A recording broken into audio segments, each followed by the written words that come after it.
Welcome to the next chapter on waves.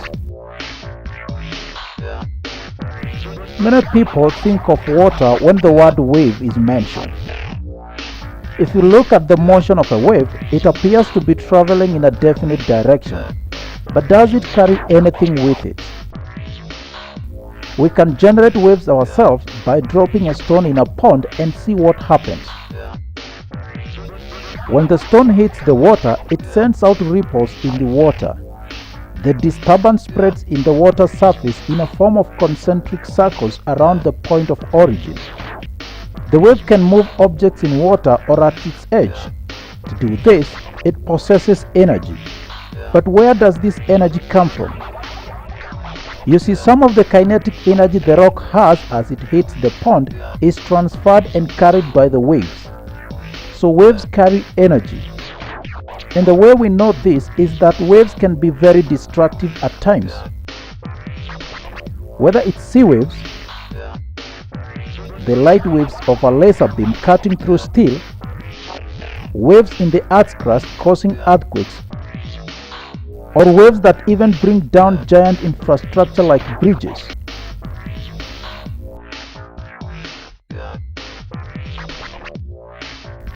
And whereas waves carry and transfer energy, do they carry water along with them?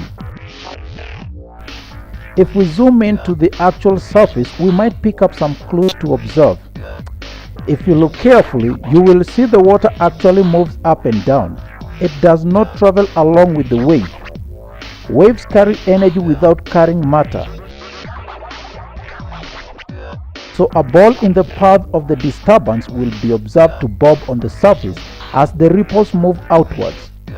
The ball is, however, not moved along with the wave.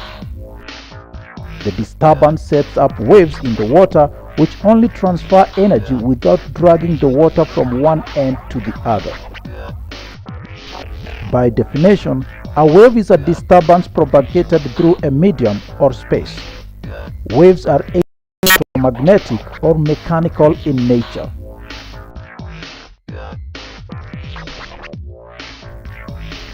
Electromagnetic waves do not require material medium for transmission. They include radio waves, radiant heat, light waves, microwaves, amongst others. In this video, electromagnetic waves are not covered, but there is a separate video for that. So we deal with mechanical waves. This kind of waves require material medium for transmission, and this transmission is effected by the vibration of particles in the medium. They include sound and water waves. Mechanical waves can either be transverse or longitudinal. Transverse waves. A slinking spring or a rope may be used to illustrate the formation of this kind of waves. One end is attached to a rigid end while the other is held by the hand and swung up and down at right angles to the slinky or rope.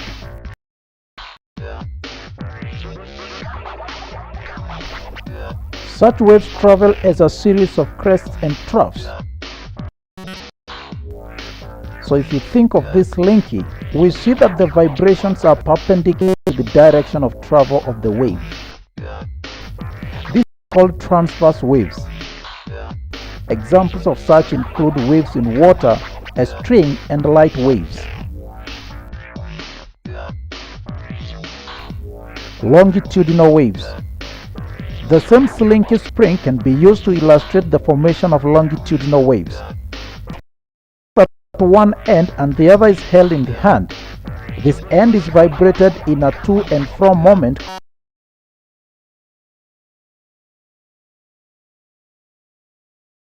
along its length. And fro vibrations at one end results in the formation of sections of compression alternating with rarefactions along the length of the spring. And if you look at sound waves, vibration is parallel to the rate of travel. These are called longitudinal waves. Note that individual particles in the slinky spring are set in periodic vibrations in line with the direction of the wave motion. The wave motion affects the interparticle spacing.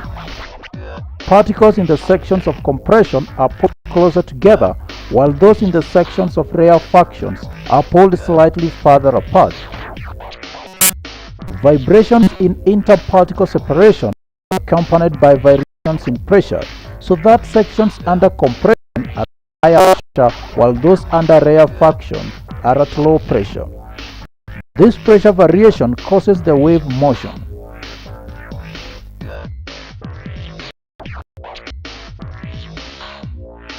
Progressive waves. These are waves that move continually away from the source. They can either be transverse or longitudinal.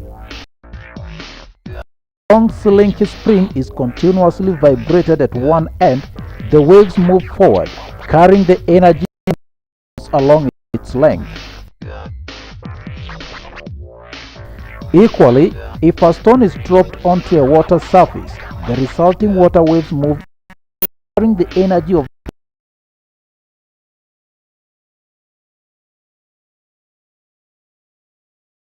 impact away from the source. As the wave moves away from the source, the energy is spent in an increasingly large area. This causes gradual decrease in its amplitude.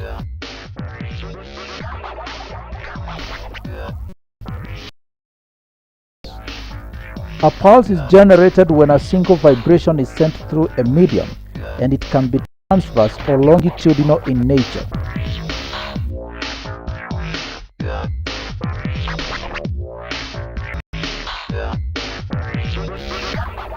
Wave trains are generated as a result of continuous vibrations at a constant rate in a medium.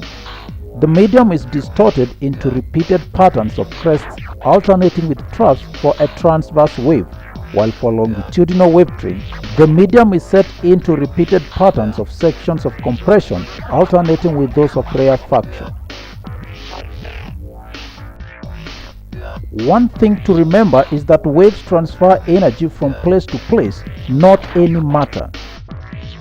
And we can see that here by looking at this lovely duck. As the wave goes through, the duck bobs up and down.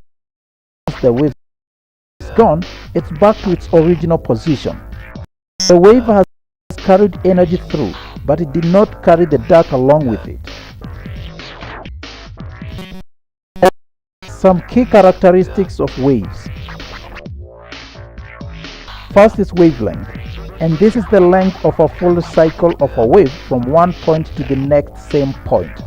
It is easier to think of as the distance between two successive crests or two successive troughs.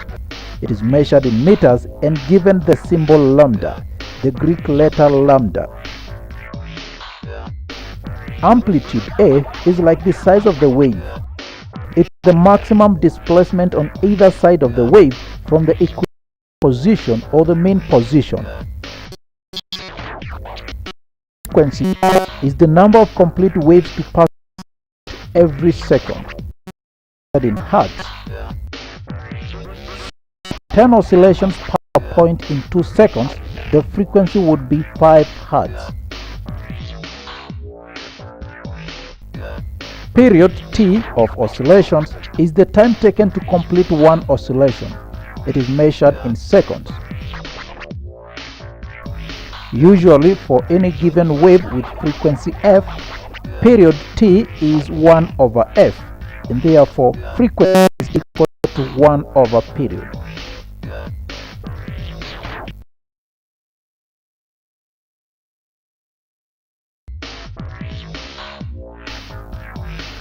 Phase and phase difference.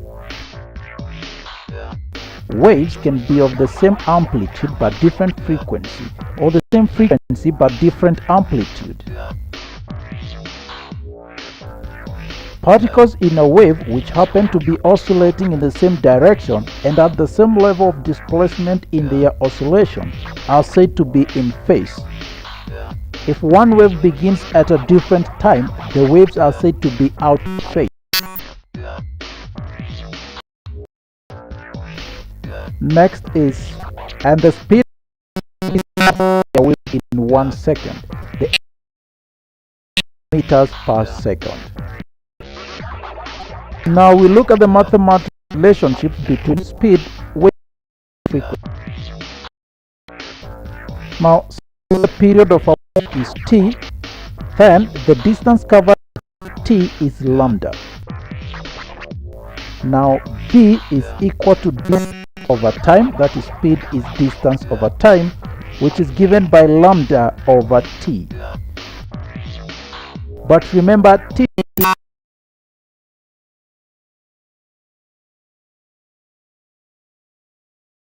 1 over f, and therefore substituting that is equal to lambda over f. If we simplify that, we shall have v equal to f lambda. Speed is equal to frequency times wavelength. It should be noted that while the rate of vibration of the source determines the frequency of the waves, the speed in a given medium is constant. Now, from the relation v equal to f lambda, an increase in frequency results in a decrease in wavelength.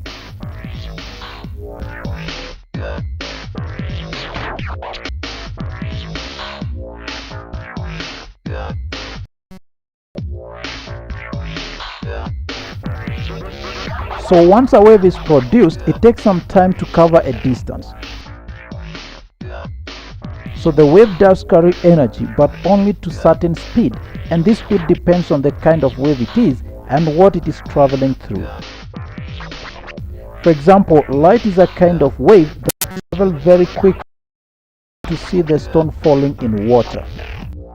Sound is also travels much slower than light, and we use the sound to hear the splash as the stone hits the water. Both of these waves travel faster than the water waves, and this is why we see the stone hit the water slightly before we hear the splash, and why we are aware of sight and sound of this before we feel the waves that are produced. Let's take an example. A wave of frequency 4 Hz takes 8 seconds to travel through 24 meters. Calculate its speed, wavelength, and period. Solution.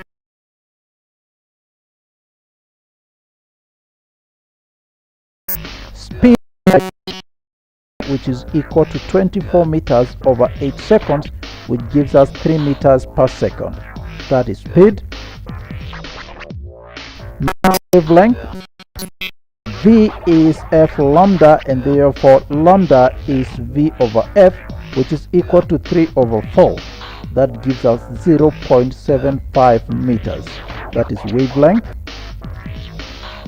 Finally, period is given by one frequency, 1 over f, which is equal to 1 over 4, and that gives us 0.5 seconds.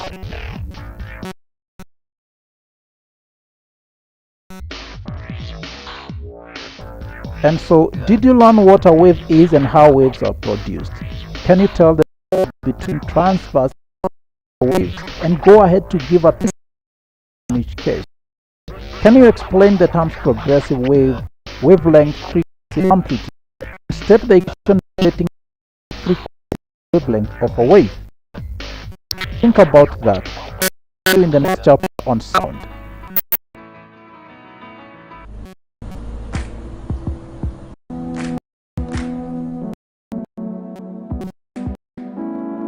You can always spot the brightest minds,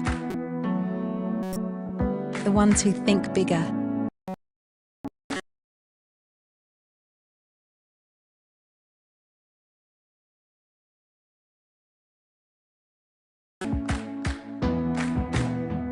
Push concepts a little further.